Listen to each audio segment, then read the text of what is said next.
Well, this is Baruch Fleischman here at the Tequin Elevator Call. I'll show you where I am right now. I'm right over here somewhere, about to get on the elevator. We push this button right here, it goes right straight up. It's amazing. And we bring along with us this little book here called Jewish Astrology, a Cosmic Science, Torah, Talmud, and Zohar Works on Spiritual Astrology by the not yet famous Yaakov Kronenberg. Spent a great deal of energy lived in you're living in Yerushalayim, which is a wonderful thing. And he was able to accumulate a vast amount of knowledge. He was a person who merited to, I don't know how he found this astrologer, but there was an astrologer by the name, as he says, his teacher was a man by the name of Mason, last name Mason, Hungarian, and quite well off. He owned an antique bookstore or something like that, had to do with, I don't know, collecting. And in the meantime, though, he was an astrologer. He really understood astrology. He came from a Jewish background, so he knew a lot of different things. He told these to Rabbi Yaakov Kronenberg. Kronenberg, I also learned with him for 3 or 4 years. I don't remember how long exactly. And we were learning Kabbalah. So he always separated Kabbalah from astrology. But on the other hand, astrology is full of Kabbalah, and Kabbalah is full of astrology. So is the Talmud and many other places, as we're about to see. Now, our subject and what we're really looking at here, let me get this over here, you can see it. It says astrology according to Jewish law. Because as I'm thinking, is that if you went to all the yeshivas in the United States, the Litvish yeshivas particularly, with any of the yeshivas, and nobody teaches this. Nobody's interested in it. Nobody gets started with it. They stick strictly to Jewish law and trying to work on it as much as possible. And of course, it's not a bad idea. But what about the astrology? Astrology is in the Talmud. The Talmud is all there to study Talmud. It's always in the Talmud. So it's in a lot of different places, but it's not emphasized at this time. So here we have somebody coming along who's really going to show us something. Astrology according to Jewish law. Now I'm saying, I keep turning the wrong page. Here's the right page. Right now we're going to start chapter 4. Okay, listen carefully. Rabbi Avraham is going to prove that astrology has an influence on all people's lives, Jews and Gentiles. Just as he explained using the example of his student, who was allowed to delay his wedding by an hour, to get it at an hour which was going to be better astrologically, and therefore have a better marriage potential had he done so. Remember that one of the basic principles of Kabbalah and ancient Jewish astrology is that everything really goes after the beginning. Now, there's a principle in Kabbalah which is Yom Shakula. It's one of the day that has everything in it, which is usually called Chesed. Chesed has all the other spheres in it. This is the same idea, that the place that you began your life, the moment that you began your life, is going to be the most important part of what is going around you and your cycle. So, and everybody's cycle is different. So one of the principles of Kabbalah and ancient Jewish astrology is that everything is in the beginning. Think of it like you have a flash of insight or something important to you, and then think about it and further meditate about it and flesh out the idea. And as it keeps popping up into your thoughts, you then get motivated and want it to happen, and you begin to hatch or attach all sorts of emotions to it, and finally sign the contract of whatever the concrete starting act would be to manifest the idea. Start talking, then you start drawing, start sharing, spending time, effort, and money. You want to get it started.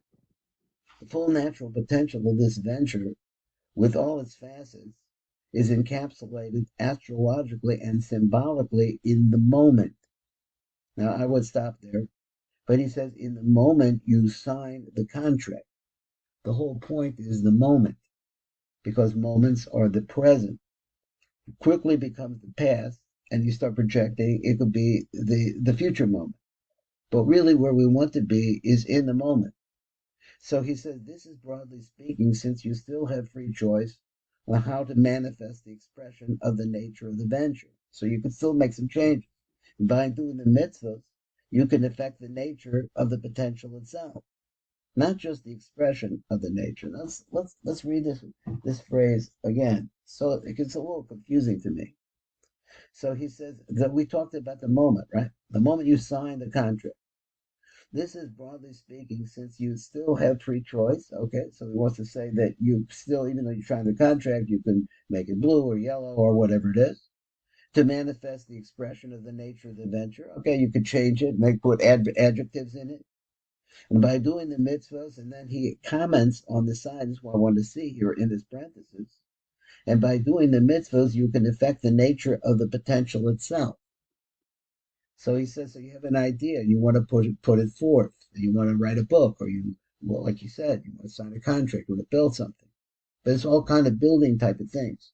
Would be nice to have nice mazel going along with that. And the last thing he says is, by doing the mitzvahs, you can affect the nature of the potential. That is what you would like to see happen. You could really refine it through doing the mitzvahs, not just the expression of the nature, not just talking about it. But this is a topic all on its own and involves some of the deepest ideas of Torah Kabbalah. Let's see how much of this I can do in the time that we have remaining.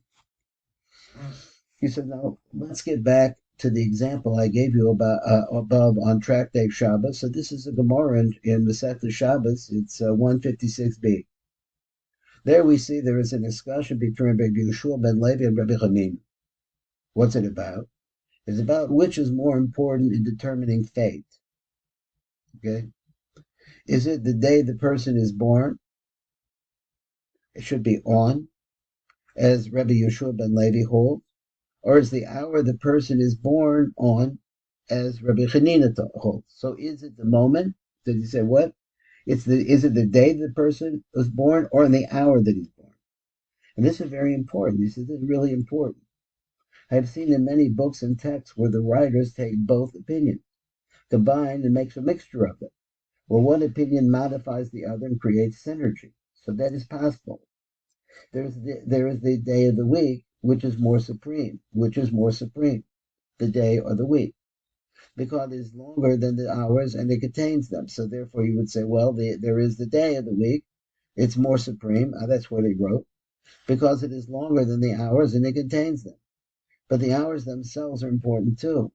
So they modify the day, because as the day changes, so the hours are changing along with it. Remember, this is the system of the fixed embedded energy. And he says energies set forth from creation in perpetuity. That is the hours, the days, and the weeks. This is a system brought down in the Talmud and Zohar. For example, if a person is born on the day of Mars, and then his Mars hours is very strong, he was going to be a very hot person, for he has a double Mars. But if it is a Martian day with a Saturn hour, now Mars is hot, Saturn is cold. His Saturn is going to cool his Mars off a little, and he is sometimes going to become hot, and sometimes he will be cold. Now, this is really important for you to understand some parts of astrology, is that the different powers that are represented, that God has created and represented in the horoscope, they interact.